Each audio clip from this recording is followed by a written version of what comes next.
Hello, नमस्कार। मैं सुभाष चंद्र गौड़। आज जेई स्कैम और एनटीए ने गिराया जेई का स्तर, इस प्रकरण पर बात शुरू करते हैं।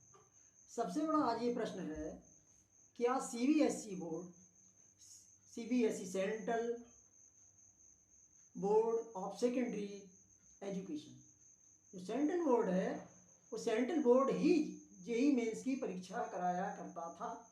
फिर ऐसा क्या हुआ? क्या सीबीएसई बोर्ड पर सरकार का विश्वास उठ गया, या कोई सोची समझी रणनीति थी जो कि सीबीएसई बोर्ड पर जिम्मेदारी के बजाय उन्होंने एनटीए को उचित समझा? अब यही प्रश्न के बारे में आज बात करते हैं। जब भारतीय टेक्नोलॉजी का शीर्ष एग्जामिनेशन भारत सरकार के शिक्षा बोर्ड जेई मेंस की परीक्षा करा रहा था, समझिए कि परीक्षा सीबीएसई बोर्ड कराता था, जो प्रीति विहार में इसका ऑफिस है दिल्ली में, वो सीबीएसई बोर्ड जेई मेंस की परीक्षा कराता था। फिर हुआ क्या कि दिल्ली में सरकार ने जेई मेंस एग्जाम की जिम्मेदारी, फिर दिल्ली की सरकार ने जेई मेंस की जिम्मेदारी नवंबर 2017 को बनाई गई नई एजेंसी जिसका नाम एनटीए था, उसको ये जिम्मेदारी क्यों दी गई? क्या सीबीएसई बोर्ड इस लायक नहीं था, या सीबीएसई बोर्ड सरकारी केंद्र नहीं था? सरकारी केंद्र था, लेकिन एनटीए को इस परीक्षा का ठेका, ये जिम्मेदारी क्यों दी गई?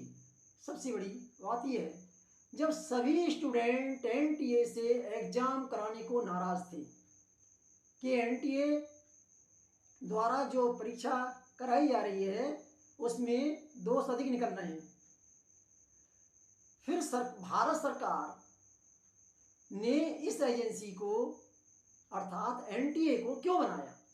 क्या कारण था? जब हमारा सीबीएसई बोर्ड तैयार था, फिर एनटीए बनाने की जरूरत क्या थी? बात यह है कि एनटीए एक ऐसी संस्था है जिसके द्वारा कराई गई परीक्षा में एक बार बड़ा घोटाला का दृश्य दिखाई दिया। अब वो कैसे दिखाई दिया?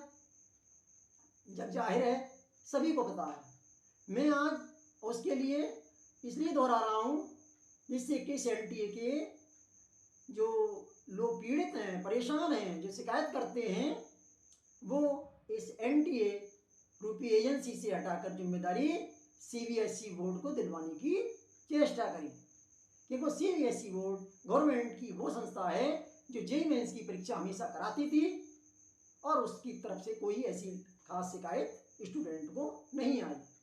प्रकरण क्या था? प्रकरण यह था कि 2 सितंबर 2021 को जेई मेंस की परीक्षा कराई गई।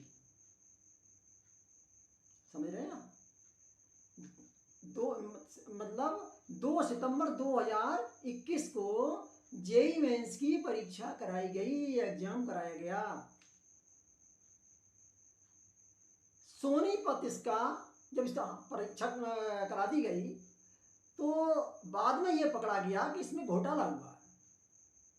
ये यहाँ से जानकारी बाद में सबको जानकारी मिली, लेकिन वो इसका जो सिस्टम था इलेक्ट्रॉनिक, वो पकड़ा जा चुका था। अब वो कैसे पकड़ा गया?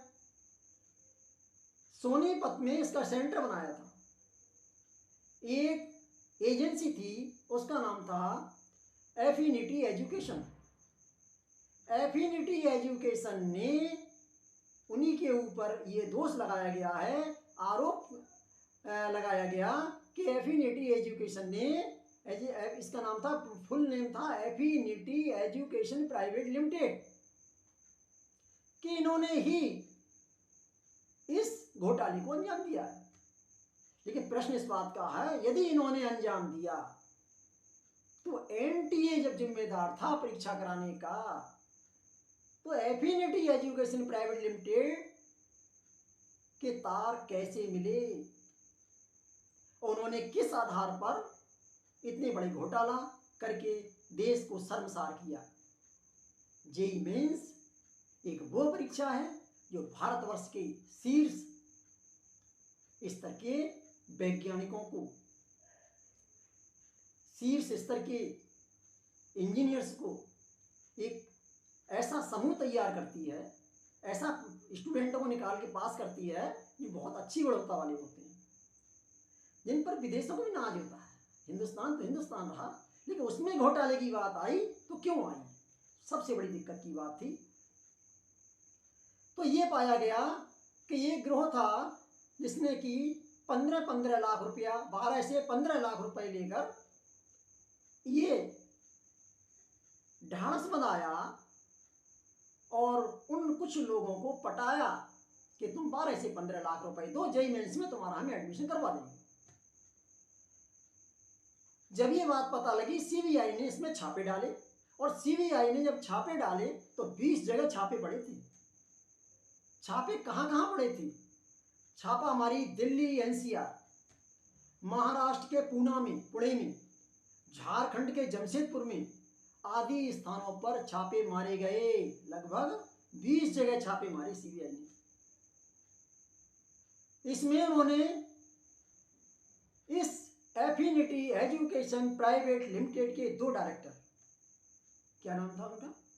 उनका नाम था सिद्धार्थ कृष्णा, दूसरे विशंबर मणि त्रिपाठी।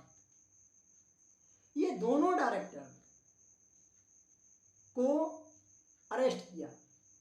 इसके अलावा 4 कर्मचारी अरेस्ट किए गए थे। वो कौन से थे? ऋतिक सिंह, अंजुम दाऊदानी,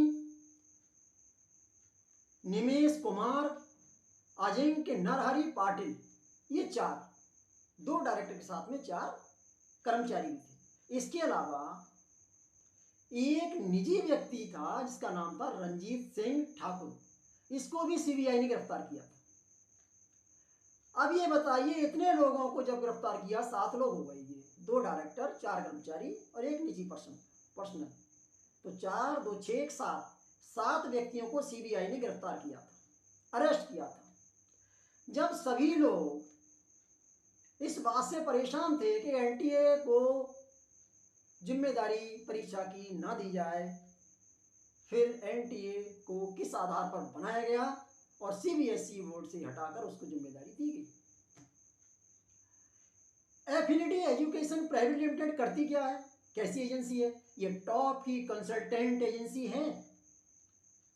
ये टॉप की वो कंसल्टेंट एजेंसी है जो विदेशों में, एब्रोड विदेशों में इंजीनियर्स, एमबीबीएस डॉक्टर्स और एमबीए मैनेजमेंट के स्टूडेंट के लिए एडमिशन दिलाती है। यही काम करती है ये एजेंसी। इस एजेंसी पर यह आरोप सिद्ध किया गया कि इसने ही ये बड़ा घोटाला, बड़ा स्कैम किया है। अब बात यह आती है कि जब लोगों ने इस स्कैम को खूब देखा, जग जाहिर हुआ, विद्यार्थियों ने दोबारा एग्जाम कराने की मांग भी की कि सर इस एग्जाम को दोबारा कराया जाए। लेकिन काफी लोगों का इससे भविष्य चौपट हो गया। क्यों भविष्य चौपट कैसे हो गया? एक तरफ तो परसेंटाइल ने मारा, परसेंटाइल सिस्टम मैंने वीडियो डाल चुका हूं, परसेंटाइल ने मारा, और दूसरी तरफ एक स्कैम ऐसा हो गया जिस स्कैम में सबसे बड़ी बात तो आप ये देखिए, आप भारतवर्ष के कोई भी एग्जाम करा लें, फर्स्ट नंबर पे एक ही बच्चा आएगा एक। अब इसको हमने बजाय परसेंटेज के परसेंटाइल में कन्वर्ट करके, जैसे कि उन्होंने सिस्टम बना रखा है भारत सरकार ने, तो परसेंटाइल में भी एक ही आना चाहिए। और यदि 2 आ भी जाते हैं तो उनका एज फैक्टर ले लो, या उनका अल्फाबेट ले लो, या उनकी सब्जेक्ट वाइज एनालिसिस कर लो। सब्जेक्ट वाइज एनालिसिस, जैसे फिजिक्स, केमिस्ट्री, मैथमेटिक्स, तीनों में से किसी की एनालिसिस करके उसको हम छंटनी कर सकते हैं और हम सिद्ध कर सकते हैं कि इस पद पे एक ही रहेगा पोजीशन पर। जब सभी लोग नाराज थे, क्यों? क्योंकि एक ऐसा स्कीम जिसमें कि फर्स्ट नंबर पर अनेकों आ गए, 100% वाले अनेकों लोग, ऐसा नहीं होता है। ठीक है, लोगों के नाराज होने के बाद सरकार ने मामला को दबा दिया और बच्चों की एक नहीं सुनी गई।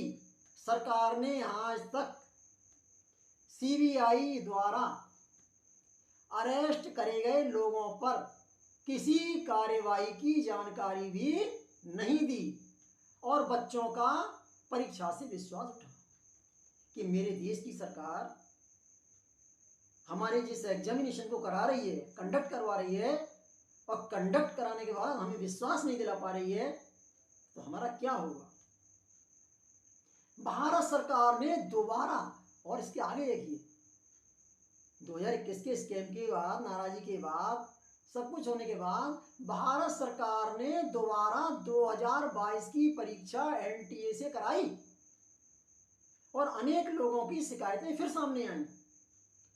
एनटीए फिर सबके घेरे में आया, लेकिन सरकार ने फिर भी किसी को नहीं सुना।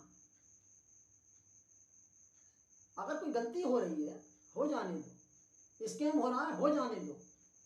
स्टूडेंट की ये फर्स्ट नंबर पे अनेक व्यक्ति आ रहे हैं, आने दो, लेकिन होगा भाई जो हम कहेंगे। ये तो भी बात नहीं हुई। इसका कितना लंबा असर जाता है जब हमारे भारत में अच्छी गुणवत्ता वाले व्यक्तियों को पहले तो वहीं से छांटा जाता है कि उनका एक रिजर्व कैटेगरी करके हटाया जाता है। तुम रिजर्व हो, तुम इधर, तुम ऐसे, तुम ऐसे। अब ऐसे करके दूसरा फिर परसेंटाइल सिस्टम ले आए। अब परसेंटाइल सिस्टम भी एक अवरोध बन के तैयार हो गया और इसके बाद भी कमी रह गई तो फिर उन्होंने एनटीए ले आए, क्योंकि एनटीए जो भी करेगी कि हमारी बनाई हुई संस्था है, ये पहले द्वारा बनी हुई संस्था नहीं है। मेरी समझ में नहीं आता, सत्ता में बैठा हुआ नेता क्या भारत सरकार के बनाए हुए विभाग से भी तो सुनी इस तरह कर लेता है कि ये पहले से बना हुआ डिपार्टमेंट है, इसकी जिम्मेदारी हटा दो, मैं अलग से जिम्मेदारी ले रहा हूं। क्या मतलब है, क्या बात है एनटीए बनाने के पीछे। इस प्रकार लगातार जेई एग्जाम सबके घेरे में देखा जा रहा है। ये परीक्षा का स्तर निरंतर गिरता चला जा रहा है और परिणाम स्वरूप देश में तकनीकी शिक्षा पर बुरा असर पड़ रहा है।